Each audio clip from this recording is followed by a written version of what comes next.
Good morning students. ठीक है, हम अपने नाउन के पार्ट को आगे बढ़ाते हैं। यह हमारे नाउन का पार्ट 8 है। अब तक मैंने 7 वीडियोज बना चुका हूं मैं। ठीक है, ये नाउन पार्ट नंबर 7 में मैंने आपको कुछ ऐसे नाउन से अवगत कराया था। ऐसे नाउन जब उनके लास्ट में अगर एस या ई एस लगाकर उन नाउन को प्लूरल बनाया जाता है तो वो अपना पर्टिकुलर मीनिंग चेंज कर देते हैं। और कोशिश करेंगे इस नाउन को आज यहाँ समाप्त करने की। अगर ये समाप्त नहीं होती तो शायद एक पार्ट और बनाना पड़े, लेकिन मैं कोशिश करूँगा कि शायद कंप्लीट कर दूँ अपने आप में। ठीक है, चलिए स्टूडेंट्स पढ़ते हैं इसे। देखिए नेक्स्ट रूल की तरफ चलते हैं नाउन के। देखिए मैंने यहाँ पर कुछ शब्दों को लिखा है, बड़े ध्यान से देखना इन शब्दों को। नेक्स्ट रूल डाल के कैटल, शीप, डियर, जेंट्री। देखिए कैटल होता है पशुगण, जेंट्री का मतलब क्या होता है? सज्जन लोग। Poultry, pupil, police, peasantry, folk, infantry, clergy, tenantry, nobility, vermin. और कैनन का मतलब तोप होता है, और वर्मिन कहते हैं उसे किसे? यानी कि जो फसलों को नुकसान पहुंचाते हैं, ऐसे जो हानिकारक कीड़े होते हैं उन्हें कहा जाता है वर्मिन। ठीक है स्टूडेंट्स, ये जितने भी वर्ड्स आपको दिखाई दे रहे हैं, कैटल हुआ, सीप हुआ, डियर हुआ, जेंट्री हुआ, पोलिट्री है, प्यूपिल है, क्लैग्री है, टेनेंट्री है, वर्मिन है, कैनन है, इन सब का यूज प्लूरल नाउन के रूप में किया जाता है, हमेशा याद रखना। और ये अपने आप में ये वर्ड होते ही प्लूरल हैं। एस या ई एस लगाकर इन्हें सिंगुलर यानी कि डबल प्लूरल नहीं बनाया जाता। ना तो इसमें एस या ई एस जोड़ा जाता, और ना ही मैंने साफ लिखा हुआ है आप एस या ई एस इसमें ऐड नहीं करेंगे। ठीक है, और आर्टिकल ए एन का प्रयोग भी इससे पहले नहीं होगा। ठीक है, देखते हैं। और इनके साथ आने वाली जो वर्ब होगी यानी कि हेल्पिंग वर्ब, वो भी प्लूरल हेल्पिंग वर्ब ही होगी। देखिए जैसे मैंने आपके सामने लिखा ए कैटल, तो कहना ये अपने आप में बिल्कुल गलत है। कैटल से पहले ए का प्रयोग नहीं होता, सीप से पहले ए का प्रयोग नहीं होता। कैटल्स भी कहना अपने आप में गलत है, इसमें एस नहीं जुड़ता। सीप्स में एस नहीं जुड़ता, याद रखना। ये अपने आप में होते ही प्लूरल है, इनमें एस नहीं लगाया जाता। फॉर एग्जाम्पल्स, कुछ एग्जाम्पल्स देखेंगे हम। जैसे मैंने एक एग्जाम्पल लिखा आपके सामने, there are 10 deers in this zoo. देखिए इस डियर्स में मैंने एस जोड़ दिया, तो ये सेंटेंस अपने आप में गलत हो गया। इस तरीके से आपको एग्जाम में मिलता है। इसका सही करेक्ट सेंटेंस क्या होगा? There are 10 deer in this zoo. इस सेंटेंस को सही करने के लिए डियर्स में से मुझे एस को हटाना पड़ेगा। नेक्स्ट देखिए example, he has seen a deer in this forest. देखिए इसमें डियर एक ऐसा नाउन हुआ जिससे पहले हम ए का प्रयोग कर सकते हैं। ये सेंटेंस में सही होगा। ठीक है, ए का प्रयोग, क्योंकि जब हम एक डियर की बात कर रहे हैं, एक डियर के बारे में बता रहे हैं, तब इससे पहले हम आर्टिकल ए का प्रयोग किया जा सकता है। ठीक है, he has seen a deer in this forest. ये सेंटेंस अपने आप में सही है, क्योंकि मैं एक डियर की बात कर रहा हूं। ए डियर का मतलब यहाँ पर 1 डियर से है। नेक्स्ट देखिए, the cattles were grazing in the field. मैंने लिखकर काट दिया, सेंटेंस अपने आप में गलत है। क्यों गलत है? क्योंकि कैटल को में एस नहीं जुड़ता। ये मैंने इसकी स्पेलिंग क्या है? CATTLE। ये कैटल होता है, ये होता ही अपने आप में प्लूरल है, इसमें एस नहीं जोड़ा जाता। तो सही क्या होगा? The cattle were grazing in the field. Next देखिए, the vermin has destroyed all the crops. लिखकर मैंने काट दिया, क्यों गलत हुआ? देखिए वर्मिन शब्द अपने आप में प्लूरल होता है, तो प्लूरल के साथ आने वाली हेल्पिंग वर्ब भी प्लूरल होनी चाहिए। यहाँ पर हैज गलत है, यानी कि सही करने के लिए यहाँ पर हैव होना चाहिए। तो सही सेंटेंस क्या है? The vermin have destroyed all the crops. बात समझ में आई? नेक्स्ट देखिए, the gentries of this place are now poor. मैंने लिखकर सेंटेंस को काट दिया। कहाँ गलती हुई? जेंट्री अपने आप में प्लूरल वर्ड होता है, इसे में आई एस या ई एस जोड़कर इसे और प्लूरल नहीं बनाया जाता, यह होता ही प्लूरल है। तो यहाँ पर जेंट्रीज लिखा हुआ जो कि गलत वर्ड है, इसे सही किया गया। The gentry of this place are now poor, ये वर्ड होता है द जेंट्री। ध्यान से देख ले, ये होता ही प्लूरल है, इसके साथ आने वाली वर्ब भी प्लूरल होगी। The gentry of this place are now poor, ये सेंटेंस अपने आप में बिल्कुल सही है। नेक्स्ट एग्जाम्पल को देखिए आप ध्यान से, the cannons were booming. Cannon कहते हैं तोफ, जो चलती है ना, पहले राजा महाराजों के टाइम में चलती थी। The cannons were booming, sentence गलत है क्योंकि वर्ड होता है कैनन, एस जोड़कर ये वर्ड गलत हो गया अपने आप में। द कैनन वर बूमिंग, ये सेंटेंस सही है, ऊपर वाला गलत है। नेक्स्ट और लास्ट एग्जाम्पल देखिए, some folks are never satisfied. Folk का मतलब होता है लोग, भीड़ भाड़ वाला, ठीक है, लोग मनुष्य, भीड़ फॉक होती है, इसमें एस नहीं लगाया जाता, ये सेंटेंस अपने आप में गलत है। सही वर्ड क्या होगा, सम फॉक, FOLK, एस लगाना गलत है। सम फॉक आर नेवर सेटिस्फाइड। ठीक है स्टूडेंट्स, ये जो कुछ ऐसे वर्ड मैंने आपके सामने लिखे थे जो अपने आप में होते ही प्यूलर हैं, ठीक है, इनके साथ आने वाली हेल्पिंग वर्ब भी प्यूलर ही होगी। इन्हें बड़े ध्यान से समझ लें, एस या ES नहीं लगाया जाता इन वर्डों में, इनका प्यूलर यानी कि ये अपने आप, ये शब्द अपने आप होते ही प्यूलर है, इतना ध्यान रखें बस।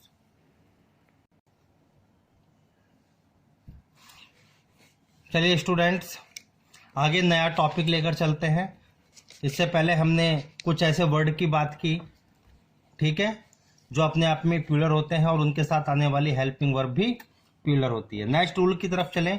अब डिस्कशन जो हमारा चलेगा वो चलेगा नाउन यूनिट को लेकर। बहुत इंपॉर्टेंट है नाउन यूनिट, और यहां से एग्जाम में सवाल पूछे जाते हैं, इसे बड़े ध्यान से समझ लें। नाउन यूनिट, ठीक है, इसे बड़े ध्यान से समझें। देखिए मैंने कुछ नाउन यूनिट्स आपके सामने लिखी हैं, ये जो यूनिट का काम करते हैं किसी भी सेंटेंस में। देखिए मैंने लिखा डजन, स्कोर, रुपी, 100, 1000, foot, inch, year, month, million और बिलियन, ये सारी की सारी यूनिट कहलाती हैं नाउन यूनिट।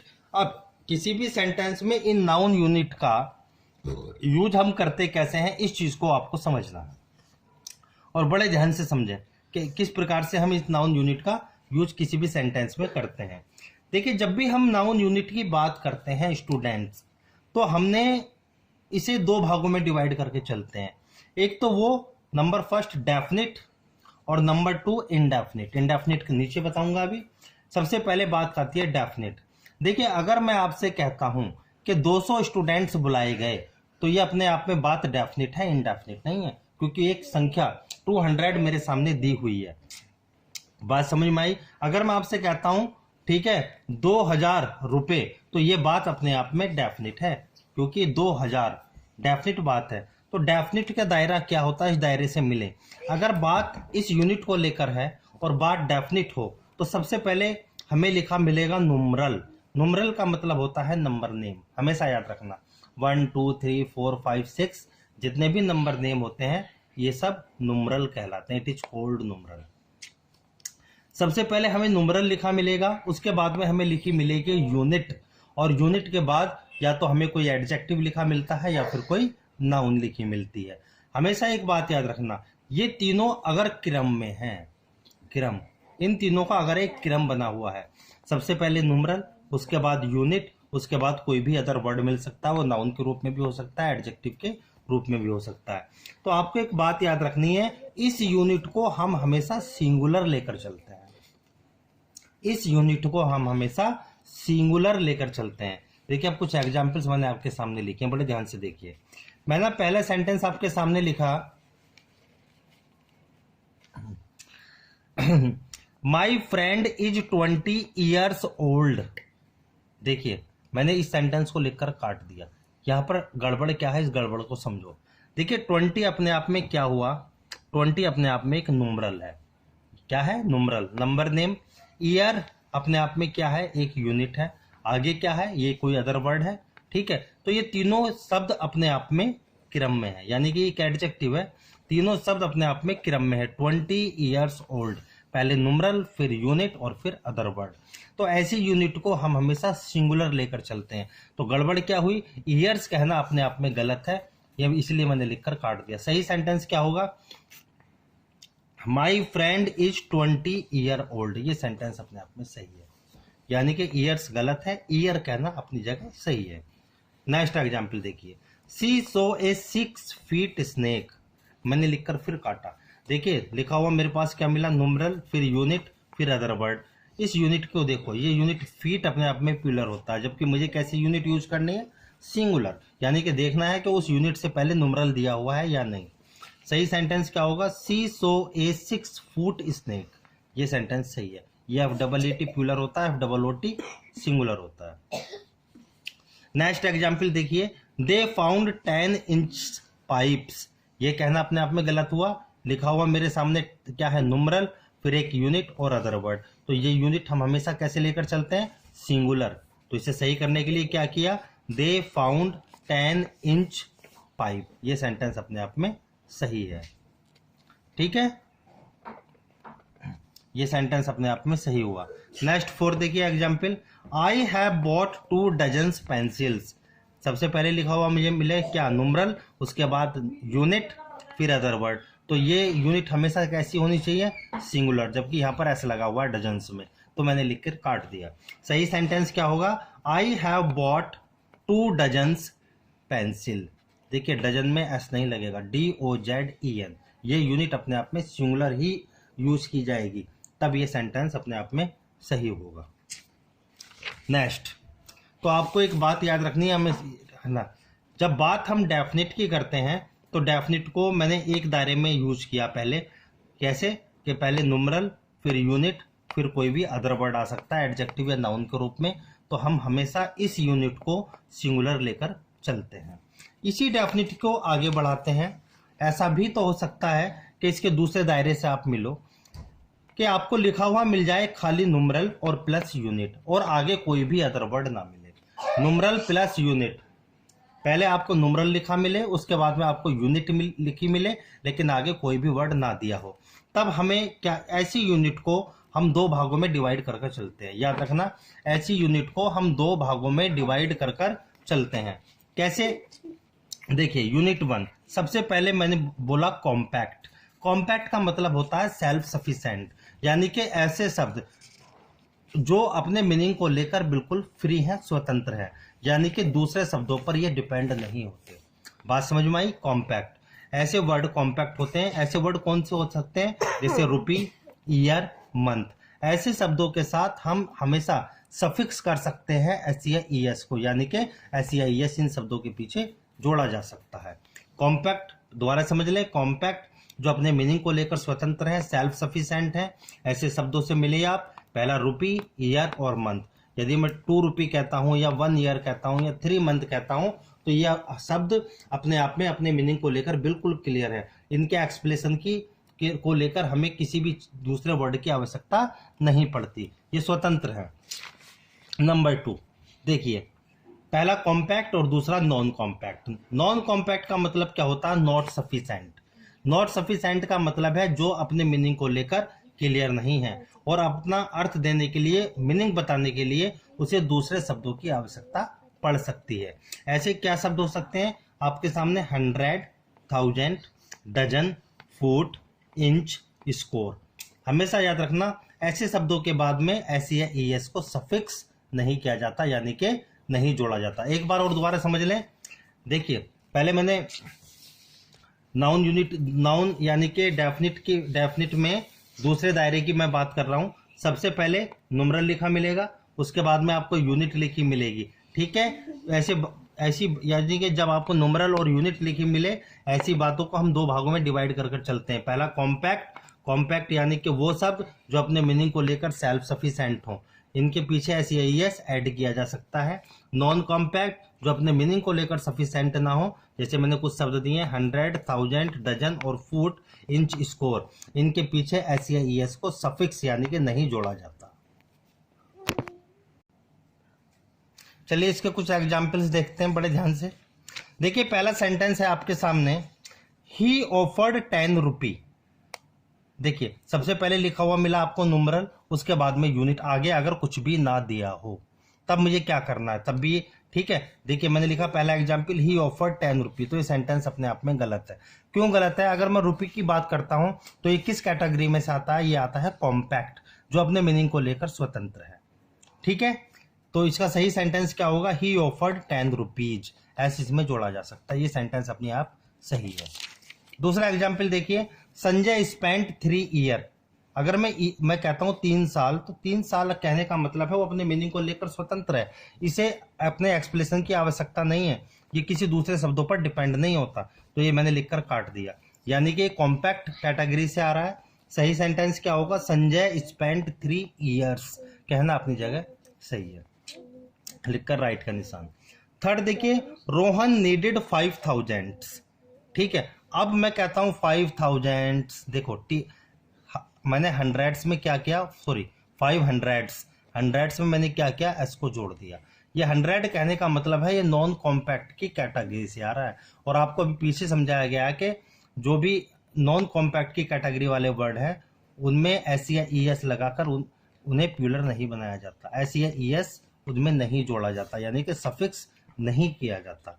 तो ये सेंटेंस अपने आप में गलत है, क्योंकि आप खुद सोचें, आपको रूल अपने आप समझ में आएगा स्टूडेंट। अगर मैं कहता हूँ 500 कि मुझे 500 दो, तो आप मुझसे पूछोगे नहीं 500 क्या चाहिए, रुपये चाहिए या कुछ और चाहिए, यानी कि ये अपने मीनिंग को लेकर स्वतंत्र नहीं है। ठीक है, इसका सही आंसर क्या है? रोहन नीडेड 500, ये अपने आप में सही है। दे अरेंज 10 डजन्स, कहना ही गलत है। अगर मैं किसी से कहता हूं मुझे 10 डजन चाहिए, तो कोई पूछेगा नहीं 10 डजन क्या चाहिए, यानी कि इसे मीनिंग के लिए मीनिंग को ये वर्ड जो है अपने आप में किस कैटेगरी से आया? नॉन कॉम्पैक्ट, यानी कि ये अपने मीनिंग को लेकर स्वतंत्र नहीं है। इसे एक्सप्रेशन करने के लिए दूसरे वर्ड की आवश्यकता है। ठीक है, अगर मैं कहता हूं कि मुझे 10 डजन चाहिए, क्या चाहिए? एग चाहिए, पेंसिल चाहिए, पेन चाहिए, कोई पूछेगा या नहीं पूछेगा? ठीक है, इसलिए इसे एक्सप्लेन करने के लिए हमें दूसरे शब्द की आवश्यकता पड़ती है, इसलिए ये सेंटेंस अपने आप में गलत है। डजन्स कहना ही गलत है। सही सेंटेंस क्या होगा? दे अरेंज 10 डजन। ये डजन अपने आप में सही यूनिट है और सही तरीके से यूज की गई है, ये सेंटेंस अपनी जगह सही है। नेक्स्ट रूल की बात करें, अभी तक हमने डेफिनिट को अलग अलग दायरों में डिवाइड किया। ठीक है, डेफिनिट को पहली डेफिनिट मैंने बताई आपको, यदि आपके सामने लिखा हुआ मिल जाए नुमरल के बाद यूनिट और उसके बाद में या तो एडजेक्टिव या नाउन, तो हम ऐसे यूनिट को हमेशा सिंगुलर लेकर चलते हैं। दूसरे दायरे से मैंने आपको मिलाया यूनिट के, मैंने उसे दो भागों में डिवाइड किया, एक कॉम्पैक्ट और दूसरा नॉन कॉम्पैक्ट। कॉम्पैक्ट कहने का मतलब है सेल्फ सफिशिएंट और नॉन कॉम्पैक्ट कहने का मतलब है नॉट सफिशिएंट। ठीक है, जो कॉम्पैक्ट है उसमें आप एस या ई एस को जोड़ सकते हैं, नॉन कॉम्पैक्ट में एस या ई एस को यूनिट के साथ नहीं जोड़ सकते। अब बात करेंगे इनडेफिनिट नाउन की। देखिए, अगर इनडेफिनिट ही अपने आप में बात हो जाए, अगर मैं आपसे कहता हूं कि 10,000 स्टूडेंट बुलाए गए, तो इसका मतलब क्या हुआ? 10,000 कहने का मतलब है बात अपने आप में डेफिनिट है। लेकिन अगर मैं कहता हूं हजारों रुपए खर्च हुए या हजारों स्टूडेंट्स बुलाए गए, तो ये बात अपने आप में इनडेफिनिट है, हमेशा याद रखना। तो इसे कैसे समझें? देखिए, सबसे पहले लिखा हुआ मिलेगा आपको यूनिट, उसके बाद में ऑफ, उसके बाद में कोई नाउन, यानी कि यूनिट से पहले कोई भी नुमरल यूज ना दिया हो, तब आपको क्या करना है? तो ऐसे यूनिट को और नाउन को हमेशा हम प्यूलर ही लिखते हैं। यूनिट भी प्यूलर में लिखी जाएगी और नाउन भी प्यूलर में लिखा जाएगा, और उसके साथ आने वाली हेल्पिंग वर्ब भी प्यूलर वर्ब ही होगी। ठीक है स्टूडेंट्स, चलिए देखिए, for example 100 of student has applied, sentence अपने आप में गलत है। देखिए, 100 से पहले कोई भी नुमरल नहीं है, बीच में ऑफ है, फिर एक नाउन है, तो ये यूनिट और ये नाउन दोनों ही प्यूलर होने चाहिए। देखिए, सही सेंटेंस क्या होगा? हंड्रेड्स ऑफ स्टूडेंट्स, इसमें भी एस जोड़ो और स्टूडेंट में भी एस जोड़ो, ये भी प्यूलर और ये भी प्यूलर, तो hundreds of students have applied, आने वाली helping verb plural helping verb होगी, तब ये सेंटेंस सही होगा। ये बात चल रही है अब इनडेफिनिट की।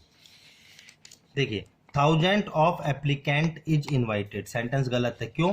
क्योंकि 1000 से पहले कोई भी नुमरल का यूज नहीं है, तो दोनों ही केस में ये यूनिट भी प्यूलर होनी चाहिए और ये नाउन भी प्यूलर होनी चाहिए। तो सही सेंटेंस क्या होगा?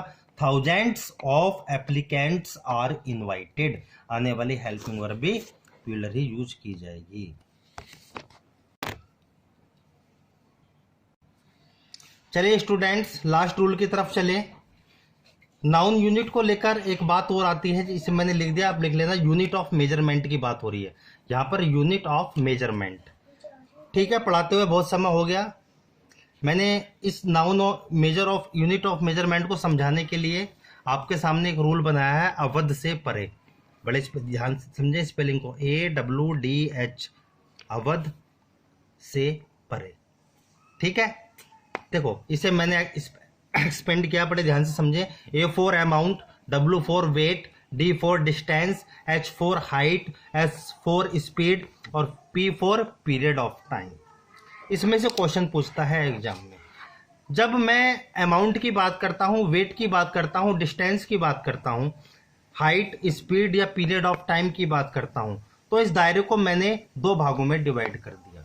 बड़े ध्यान से समझे। पहला यूनाइटेड सेंस और दूसरा डिवाइडेड सेंस।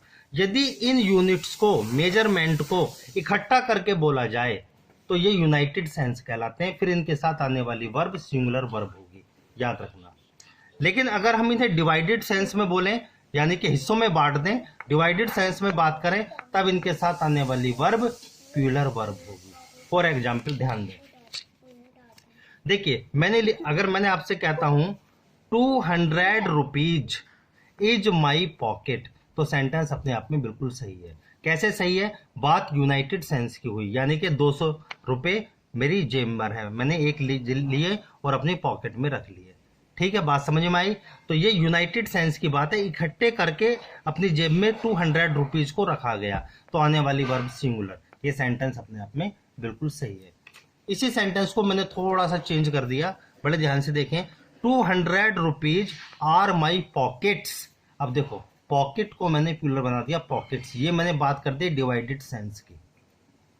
कैसे डिवाइडेड सेंस हुआ? यानी कि 200 रुपये को मैंने अपनी जेबों में रखा। हो सकता है एक पहली जेब में रखा हो, 100 रुपये दूसरी जेब में रख लिया, 100 रुपये नेक्स्ट जेब में रख लिए हो। तो बात समझ में आई? मैंने बात को डिवाइड कर दिया। जब बात हम यूनाइटेड सेंस की करें, जब इन चीजों को इकट्ठा करके बोला जाता है, तो इनके साथ सिंगुलर वर्ब का ही यूज किया जाता है। लेकिन जब इन्हें हम डिवाइड कर देते हैं डिवाइडेड सेंस में, तब इनके साथ आने वाली वर्ब हमेशा प्लूरल वर्ब होती है, हमेशा याद रखना। Next example, 5 miles is easy to cover on foot. बात किसकी हो रही है? यूनाइटेड सेंस की। यानी कि 5 miles 5 मील है, बात है miles. Is easy to cover on foot, united sense की, यानी कि इकट्ठा करके बोला गया। मैंने बहुत आसान था मेरे लिए कवर करना, ठीक है, लेकिन मैंने इसे काम क्या करा, अब डिवाइडेड सेंस में चेंज कर दिया। देखिए डिवाइडेड सेंस में 5 miles are easy to cover on foot and by car. यानी कि कुछ यात्रा तो मैंने पैदल चला मैं, और कुछ कार द्वारा चला, तो मैंने दो भागों में इसे डिवाइड किया, डिवाइडेड सेंस। जब डिवाइडेड सेंस की बात होती है तो वर्ब हमेशा प्लूरल, और जब यूनाइटेड सेंस की बात होती है तो वर्ब हमेशा सिंगुलर। ठीक है। Thank you students.